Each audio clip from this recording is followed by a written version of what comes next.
bahaya. Pelan.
Selamat siang dan selamat datang kita semua yang saya hormati rekan-rekan dari Brimob, Komandan Kompi Brimob Utara, Kasih Berantas, Kapol Umum, serta rekan sekalian dari media yang berbahagia.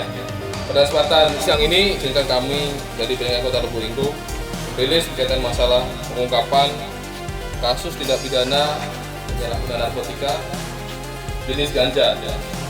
Jadi perlu kami jelaskan, kita ada 3 TKP. TKP pertama adalah di daerah Kelurahan Pasar Satelit, Kecamatan Lubuk Linggau, dengan tersangka atas nama Mustaraman alias Motel 39 tahun, swasta, alamat Rantau Telang, Kecamatan Karangjaya, dengan paket barang bukti awal sebanyak 23 paket ganja dan paket sedang ganja